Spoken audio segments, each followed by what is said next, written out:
When someone with avoidant tendencies walks away, it doesn't always mean they've stopped caring.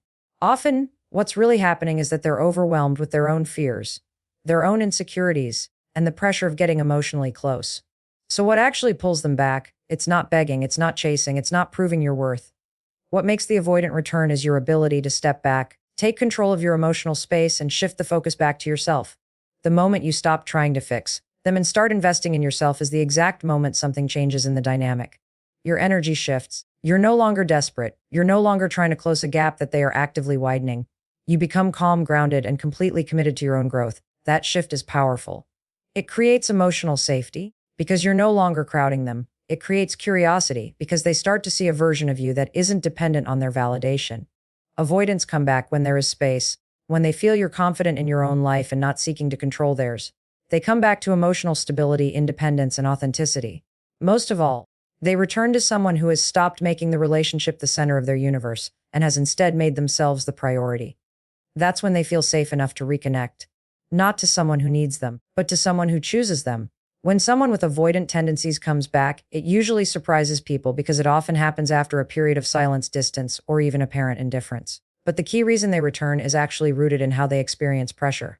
Avoidant individuals typically respond to emotional intensity not with engagement but with withdrawal. The more someone tries to convince them, the more they feel compelled to pull away. That doesn't mean they don't feel anything, it means the emotional environment feels unsafe or overwhelming. When emotional pressure is removed, it creates the exact opposite reaction of what people often expect. Instead of disappearing further, the avoidant person slowly feels a drop in the anxiety that made them run in the first place. As that pressure fades, so does the need to escape. In its place comes a growing sense of curiosity and even comfort. They start thinking about the connection without feeling threatened by it. Their mind begins to recall good memories instead of focusing on what felt uncomfortable or smothering. A calm environment gives them space to reflect and regulate. It's in this space of lowered pressure that the avoidant person can finally hear their own feelings again. They may start to realize that they actually cared more than they allowed themselves to admit. The simple act of stepping back and allowing them space to feel whatever they feel creates a sort of magnetic pull. Not because you were trying to pull them back, but because you remove the resistance. When you stop sending long emotional messages, stop demanding explanations, and stop trying to control how they respond, you give them back their sense of autonomy. Autonomy is everything to someone with avoidant tendencies. The moment they feel they can choose rather than being pushed, they begin to reconsider. They want to feel that coming back is absolutely their decision. When you step into self-control and emotional balance, you're showing them that you can respect their boundaries and their need for space. That starts to build emotional safety in their mind. It tells them that if they return, they won't be met with pressure or guilt or desperation, they'll be met with calm stability. Most people underestimate how attractive that is to the avoidant. They expect that detaching will make the person forget them. But it actually has the opposite effect. It allows the avoidant to feel safe enough to re-engage. They can come closer without the fear of being overwhelmed all over again. This is why removing emotional pressure isn't passive behavior, it's a very active and powerful choice. You shift the energy from, please come back, to, I respect your space and I know my worth. That difference is felt even if you never say a word. It radiates through your actions, your silence, your focus on your own life. And gradually, the avoidant begins to lean back toward the connection, not because you chase them, but because you finally stopped. When you shift from chasing an avoidant partner to focusing completely on your own personal growth, something subtle but incredibly powerful begins to happen. At first, it may feel uncomfortable because you are so used to pouring energy into the relationship and trying to hold everything together. You might worry that stepping back will cause everything to fall apart. But it's actually the thing that allows the dynamic to finally reset. When you redirect your attention to your own goals, routines, and emotional well-being, the balance of the connection naturally changes. You are no longer energetically reaching out for their validation or trying to soothe their discomfort. You're grounding yourself, reevaluating your boundaries, and making intentional choices that support your own progress. That creates a completely different energy than chasing. It is stable. It is self-respecting, and it's magnetic. Avoidants are highly sensitive to emotional intensity. They may pull away when they feel someone is trying to move the relationship forward faster than they are ready for. When you stop pushing and begin showing up for yourself instead, that intense energy dissolves.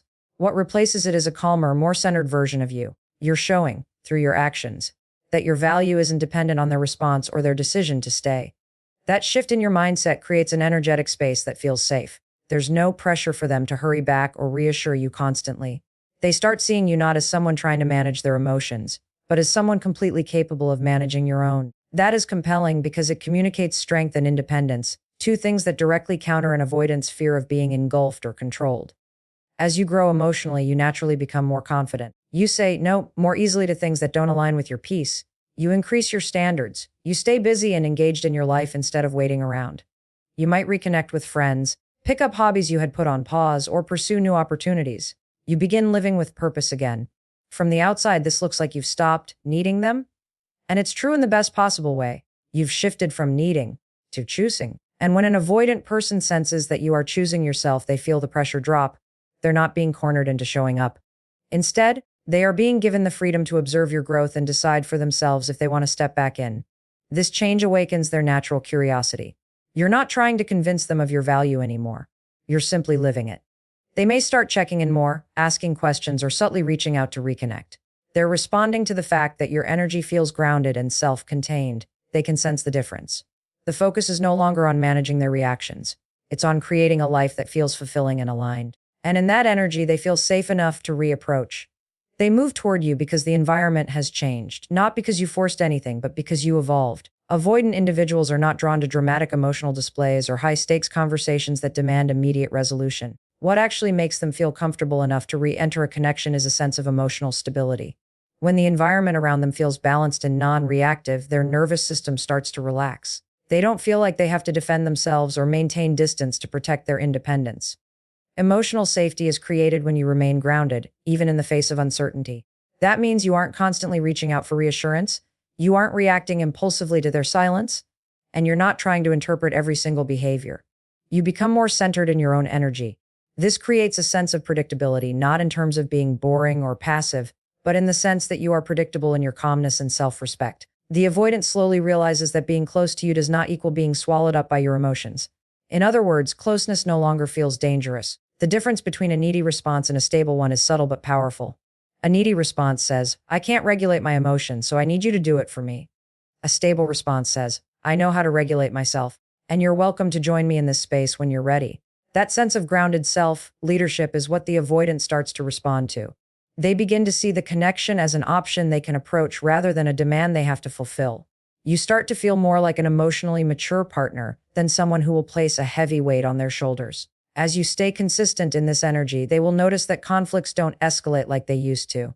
Even if there's a disagreement, you're capable of communicating calmly and clearly. This reduces their fear of being emotionally overwhelmed and encourages them to lean in.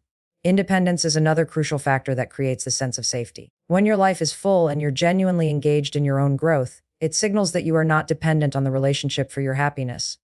Avoidants look for signs of emotional dependency, and when they don't sense it, their guard begins to lower.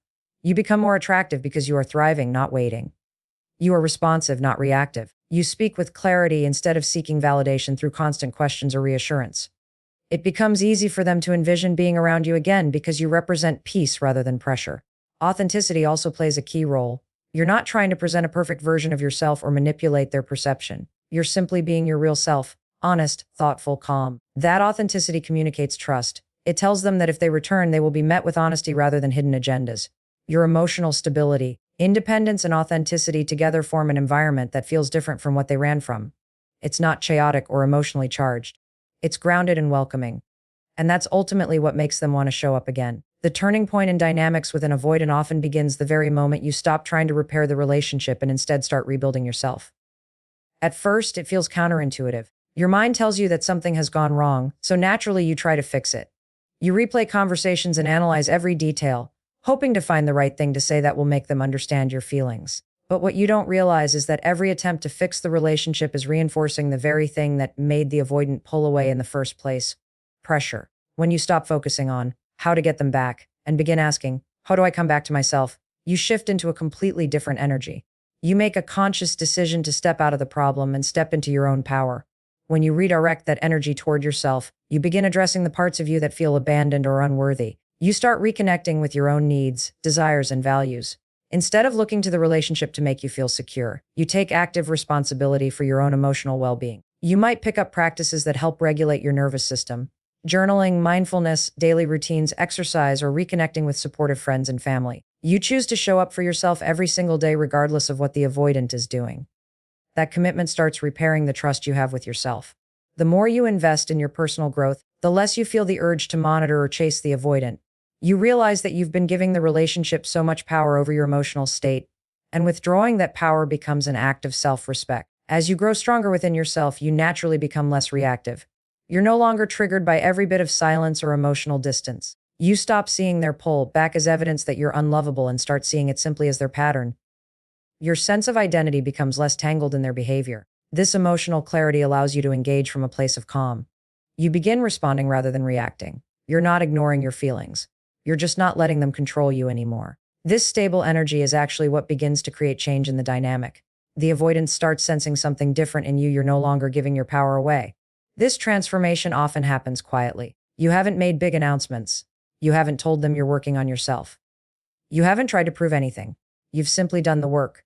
And from that grounded place, you become more magnetic. The relationship is no longer something you need to complete you.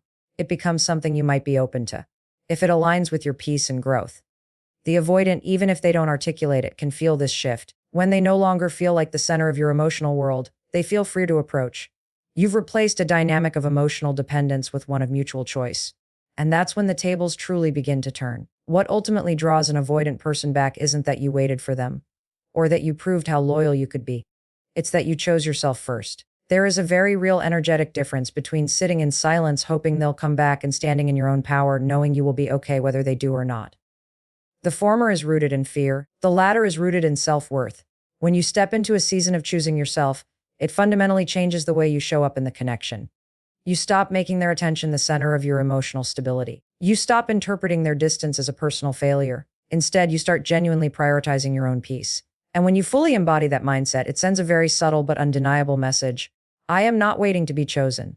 I'm already choosing myself. Avoidants instinctively pick up on the difference.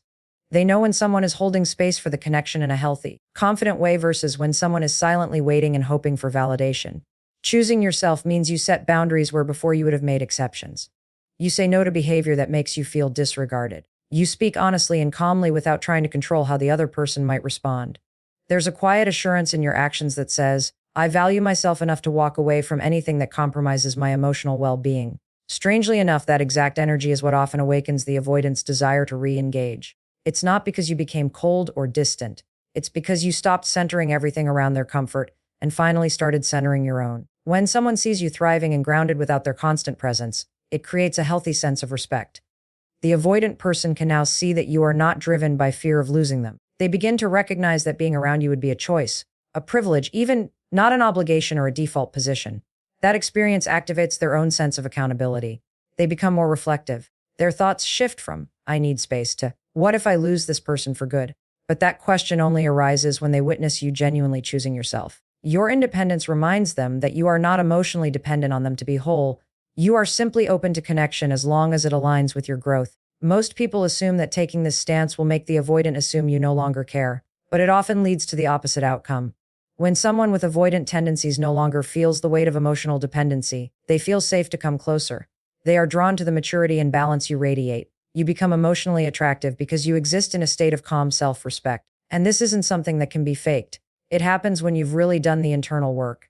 By choosing yourself first, you shift the dynamic from one-sided pursuit to mutual recognition. You invite the avoidant to come back not out of obligation or guilt, but because they genuinely want to connect with a person who clearly knows their own worth. In the end, what truly brought the avoidant back wasn't a grand gesture or relentless effort. It was the quiet strength of choosing yourself. By removing emotional pressure, refocusing on your growth, creating stability and authenticity, and allowing the connection to breathe, you transform the dynamic from one of fear to one of freedom. Thank you for taking the time to listen and reflect. I appreciate your presence and hope these insights empower you to keep standing in your worth and welcoming only the love that feels safe, mutual, and genuine.